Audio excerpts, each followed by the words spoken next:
And this is the actual video of me getting shot.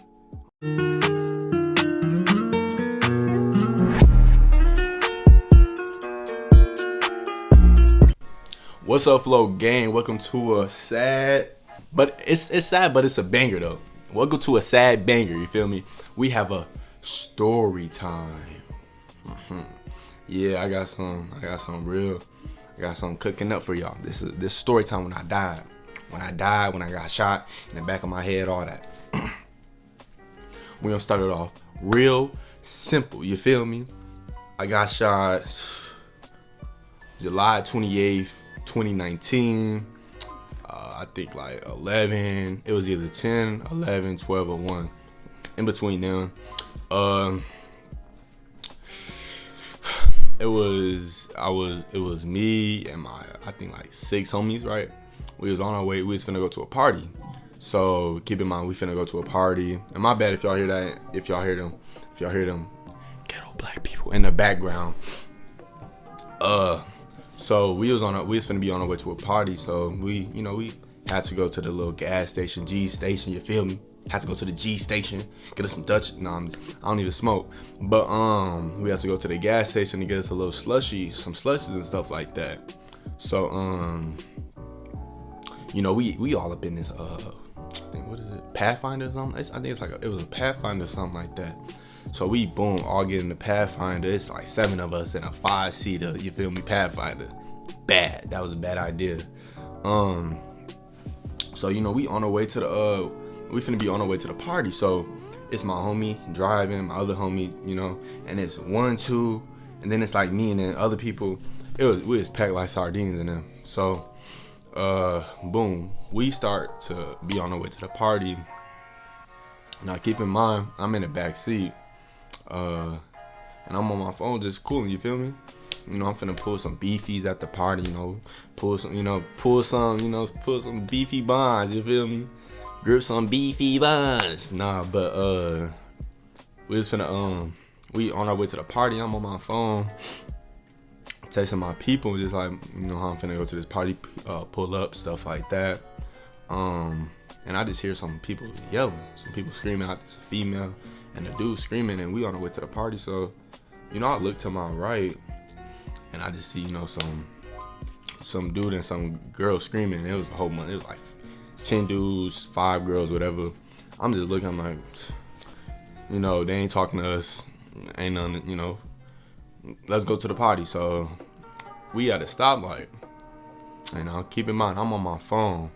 All of a sudden, it just went all black. And on my head, I'm thinking like I'm already knowing, like I was just up, I was just on my phone. Now it's dark, I can't see none. You feel me? But I'm thinking, I'm talking in my head like, but what's happening? Why can't I move? You feel me? And then the one thing that popped up in my head is, did I just get tased by a police officer? I don't know why, but I'm thinking like, did I just get tased by a police officer?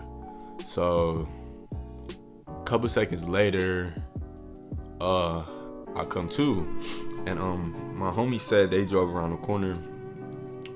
I came to, and I think like a couple seconds before I actually woke up, they thought I died at that moment.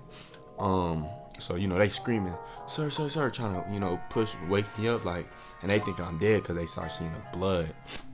But yeah, keep in mind, I had the G Fazos on, looking like G Herbo had the white the white forces, white tee, all that. So the blood started just gushing down from off my head, just gushing everywhere. I had the white tee, so it was just looking like somebody poured Kool-Aid on me or whatever. So boom, they get out the car, like some of them get out the car, they still screaming and stuff, and they trying to hold me. I'm pushing them like, bro, I gotta get to the hospital. So they start driving me to the hospital, and when they start driving me to the hospital, this dude switched cheese the car. Like, I'm talking about 15 shots, it seemed like. It was crazy. It was like 15 shots in the car. So the police was on their way deep. I'm talking about like sirens everywhere. They was having streets like, I'm talking, it was bad. So we at stoplights, and I'm like, bro, like, y'all better run these lights. I need to get to the hospital. I'm finna die. You feel me? So they start what you call it?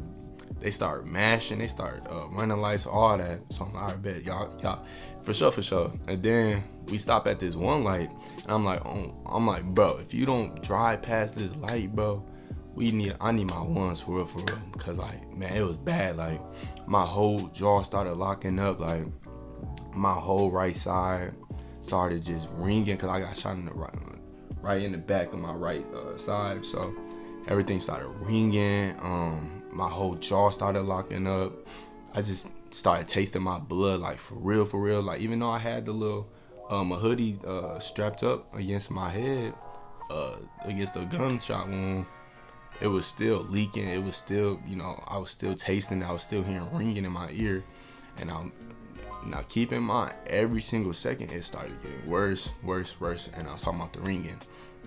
So it started getting worse every single second, towards I couldn't even think. So we finally get to the hospital, and I get out because like it was so much traffic. It was crazy. So we had to walk a little minute.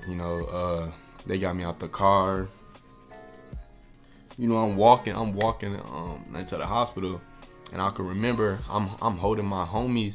My homies holding me up like that, and I look to my right, and I see this little, I think she was white, this white girl in the car. And then all I can remember is just me looking down, and as I'm looking down, just blood gushing and hitting the ground. So I'm already knowing that girl was panicking, probably called the police again. But so we finally get into the hospital. The girl's like, oh my gosh, what happened? So I just got shot, stuff like that. They put me on a stretcher, started cutting off my clothes and all that. I was like, what are y'all? It's not that type of party. It's not no sausage fest, but anything like that. But they was just saying like how they have to make sure I ain't get shot nowhere else, stuff like that, protocol or something. And then that's when I told her, no, I really just only got shot in my head. But she started ripping off all my clothes, took off all my clothes, put me in a little scanner thing, started scanning my head. And that was the first day. Now keep in mind, I was there for 3 days. 2 days I was, in the bed, and then the last day, like I was, having surgery. I came to and all that. And I actually came to on the second day, but second and the third day I was good. So when I finally woke up, they told me like how literally the first day I died, and just like how it was just like they was just trying to keep me, going. You feel me? Like they was putting tubes up me all the way, I'm a man, I got that, So they put a little tube all the way up in me to my neck. So they put that in me, most painful thing ever. They started hooking me up to a little pissing kit, dookie kit. I didn't piss or dookie on myself, so don't try to be funny, you feel me? Yeah, so I just remember that, and that was the second day, but they was just telling me all that. That's what happened the first day, and I woke up. They took me to the little surgery room, started doing the surgery, took the bullet, because the bullet came through, went all the way through my head and landed up in my chin. But when it came through, it hit my carotid artery and it fractured my skull. And like, that's why to this day, I still have bullet fragments in me, you feel me? So it went all the way through, blessingly, ain't hit nothing but my skull and my carotid artery and landed up in my chin. It could have hit these pearly whites, you feel me? But it didn't. But so yeah, the last day they did surgery, got me up out of there. I was at home. I wouldn't say bed rest, but I forgot what it's called, but like when you like mess up one of your senses, like your elbow, I don't know what it's called. I'm not even gonna even try to say it, but your balance is off. So it's like I was bad. Like it would feel like everything was rocking, and I still had ringing in my ear. Now remember, I still had ringing in my ear. It wasn't as bad, but I still had it. Then I had my homies coming to the house, playing the game with me, checking in on me, stuff like that. What else happened? Oh yeah, right before I got shot, I actually just came back from South Dakota State University. I went out of town with my football team, going crazy out there. I could have won D1. Y'all know that, right? I could have won D1. But so after I got shot, and when I came home for them 2 days, I think like a day or two later, I went back on the field, and I was there. They was asking me like, "Oh my gosh, what happened?" All that extra stuff, just trying to be in my business.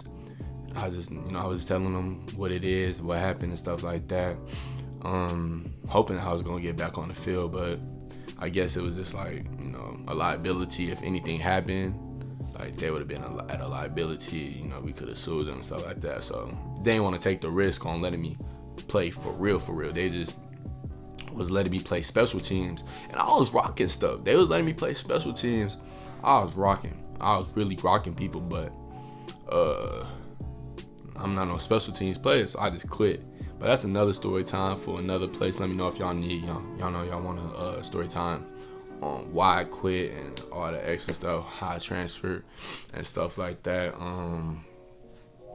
Yeah, but I'm 100% blessed. Like nothing wrong with me. I'm a little slow, but nothing real too serious happened at all at Lockjaw. That's pretty much it. With my little Lockjaw with the little hearing thing.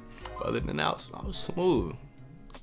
I'm just trying to think of anything else that came with it. But it was like for getting shot in the back of my head, and other than dying too, I died.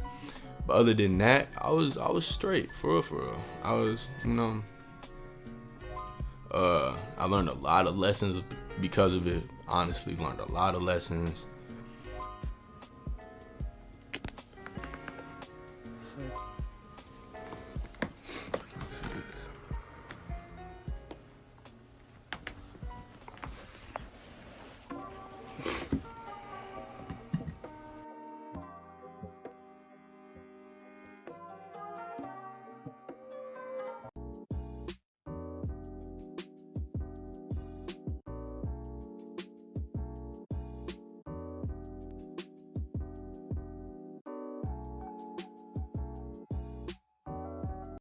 Years. It says it's important for everyone in the community to watch out for one another's mental health.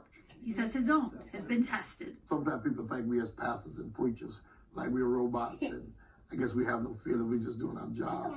But this is very emotional. It was a mental warfare for me too, because I continue to wonder, when is this madness going to stop? The same question. Her 16-year-old son was shot in July.